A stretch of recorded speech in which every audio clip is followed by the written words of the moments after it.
Pria ini beruntung. Dia menemukan kacamata VR dalam perjalanan pulang. Sesampainya di rumah, dia penasaran, lalu mencoba kacamatanya. Tapi tak disangka, kacamata ini membawanya ke kehidupan yang berbeda. Di dunia virtual ini, dia menjadi anak manja yang menghamburkan uang setiap hari.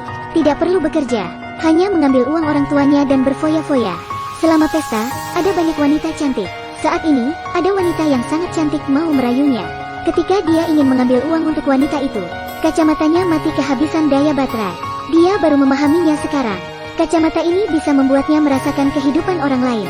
Agar kacamatanya tidak mati lagi, dia membeli charger di toko aksesori. Dia bersiap merasakan kehidupan yang baru. Saat pulang, dia ingin segera mengalaminya lagi. Saat memakai kacamata itu, dia menjadi orang kaya raya lagi. Sekarang dia berpesta di sebuah limusin, sambil menghisap cerutu premium. Jari manisnya memakai cincin berlian sebesar telur puyuh. Saat ini asistennya membawakannya koran. Di koran ada berita bahwa dia masuk daftar Forbes. Bagaimana orang kaya menjalani hidup mereka? Di sebuah acara lelang, orang-orang menawar batu rubi indah berusia 1 abad. Seseorang menawarkan ratusan juta untuk membeli batu itu. Pria ini menyuruh asistennya menawarkan 50 juta dolar. Jadi, tidak ada yang mau bersaing dengannya lagi. Dia memberikan batu rubi merah itu untuk melamar gadis cantik. Melihat batu rubi itu, dia menerimanya. Keesokan harinya, gadis itu dengan tulus mengundangnya untuk makan malam romantis ditemani cahaya lilin. Tapi yang mengejutkannya adalah, hidup orang kaya ternyata tidak mudah. Ketika selesai minum segelas anggur, dia langsung merasa pusing dan pingsan. Ketika bangun, dia menyadari bahwa dia diikat. Matanya terbuka, melihat sekeliling. Dia baru tahu kalau gadis itu bekerja sama dengan bandit untuk mencuri uangnya. Mengetahui rencana itu, dia berusaha melepaskan diri.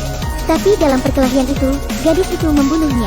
Kehidupan dalam kacamata VR itu berakhir lagi. Pria ini mencoba kehidupan lain yang berbeda. Kali ini identitasnya adalah penguntit mesum. Dia menguntit seorang gadis di jalan. Kemanapun gadis itu pergi, dia mengikuti. Tak lama kemudian, gadis itu memergokinya.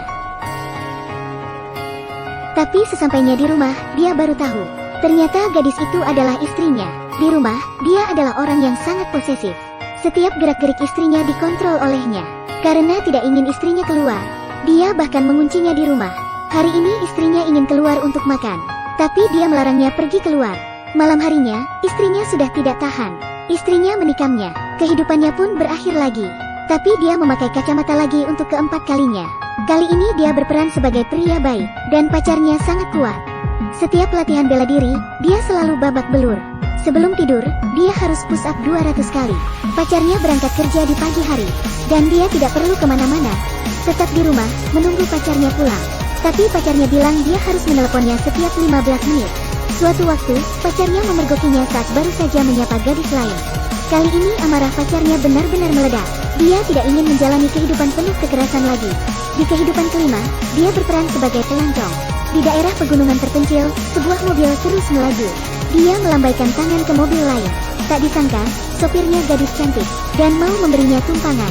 Gadis itu adalah seorang fotografer. Mereka berdua tertawa dan bercanda selama perjalanan. Gadis itu bilang dia tidak punya model, dan menawarinya sesi pemotretan di alam. Pria ini setuju.